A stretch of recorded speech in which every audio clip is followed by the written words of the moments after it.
There's a trial ongoing now. The Senate has convened as an impeachment court. Then suddenly, out of nowhere, the ombudsman is ordering the vice president to respond to complaints initiated by the House over the confidential funds.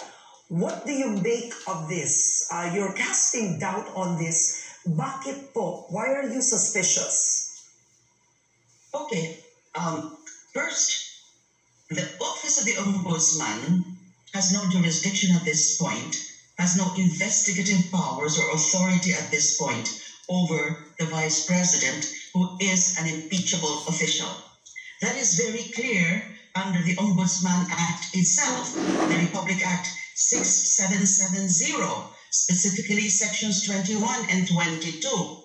Yung authority to investigate, the disciplinary authority and the authority to investigate from the Office of the Ombudsman does not cover the impeachable officials. Now, it can conduct investigatory powers only for purposes of filing impeachment complaint.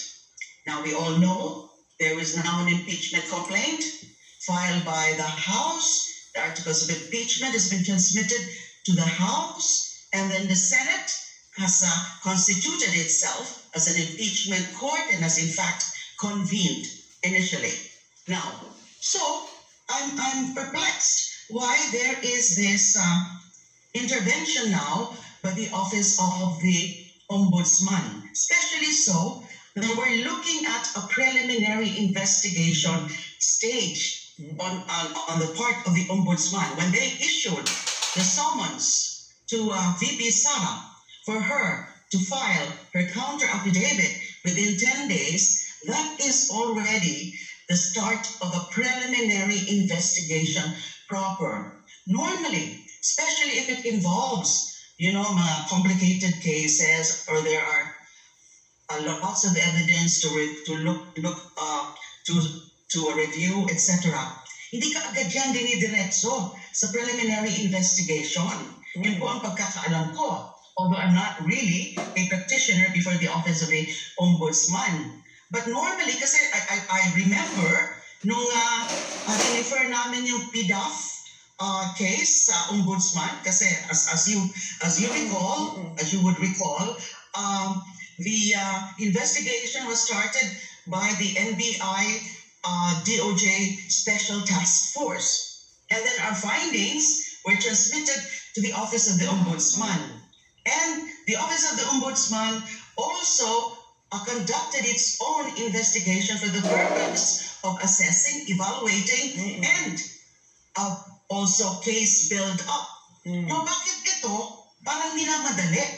Na after receipt of the records, the recommendations from the House, yung pagkaka-announce ata June 11, yung pag-transmit sa Office of the Ombudsman, after 3 to 4 days, it issued that notice. Okay. Now, so ano magiging... Yeah. Okay, go ahead. No, so Attorney De Lima, I think one thing you've made clear is at this point, you said the Ombudsman has no jurisdiction over the case of Vice President Sara Duterte.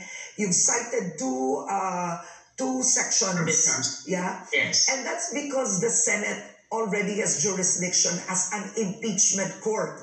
So ang tanong ko ito, the team of Sara Duterte is filing for a dismissal, right, of the case.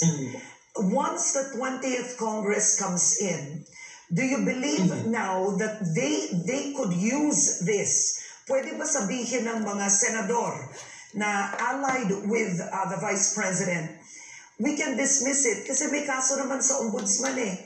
Doon talaga yun, ito politika lang to eh. Dapat doon niya sagutin na ang confidential funds, doon siya kasuhan. Do you see this as an opening for a possible dismissal? It's not exactly that way, Karen, because the Senate cannot do that. Cannot just cite the fact that there is now an investigation or preliminary investigation at the Ombudsman. Kasi unang-una, talagang mali yung pagpasok ng Office of the Ombudsman. Because what for? it's very clear, only for purposes of filing an impeachment complaint. And there is now an impeachment case. Ang medyo nagkukos sa akin ng agam-agam apprehension is the fact that what if the Office of the Ombudsman, this is just a speculation, of course, what if the Office of the Ombudsman fast-track the preliminary investigation after receiving the counter affidavit, and then would issue a ruling saying that the case lacks probable cause. Then, definitely, such a finding will be used by the defense team. Okay lang sana, Karen, if yung kanilang magiging resolution ultimately is to say, we are dismissing this particular case at this point because we have no jurisdiction, precisely because of the pendency of the impeachment case before the Senate. So sana, ganon. But the very fact na diniretso na kaagad nila sa preliminary investigation, then they could very well first, they can actually archive it insofar as VP Sara is concerned, kasi meron naman iba pang mga parties concerned, may mga iba pang mga pinapakasuhan, yung House of Representatives. So, dapat hindi na muna nila yan ginalaw insofar as VP Sara is concerned, and not immediately subjected to preliminary investigation. And that's why other people, I can share their concern also that we have to take note of the fact that the current ombudsman is due to retire. I think, I'm not mistaken, July 27. So that's just a month from now, no? From today, or a little over a month. So what if pipilitin na i-resolve na kaagad yan, and with the finding of lack of probable cause? Yeah, all right.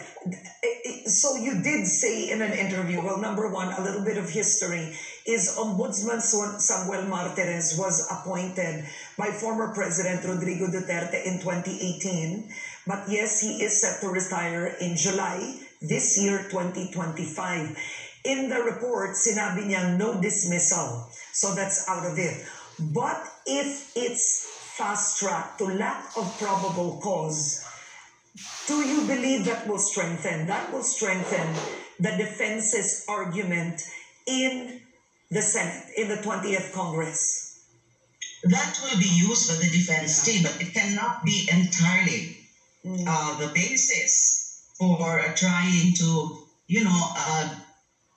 dilute the strength of the evidence, because hindi naman lahat ng mga sakop ng articles of impeachment are to be covered by those now pending before the ombudsman. But it's a substantial portion of the case, because this is about the misuse and abuse of confidential funds sa OVP and sa DepEd.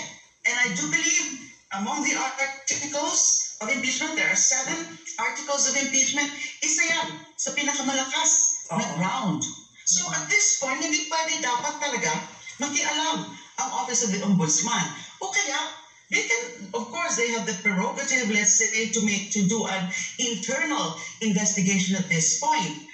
Para, if ma-convict si VP Sara, if the verdict of the Senate as an impeachment court is conviction, then at least it would help in further filing cases against VP Sara. Kasi ganun naman talaga nakalagay sa Constitution. Kapag na-convict ang official concern, the action or the penalty, so to speak, is just limited to removal from office and disqualification from holding further office. But the convicted official may still be liable for prosecution. So doon na pwedeng pumasok ang Office of the Ombudsman. And even if, let's just say, pwede pumasok ang Office of the Ombudsman after the impeachment court has handed down its verdict. Yes, yes. Although, as I said, Karen, I think wala namang what nothing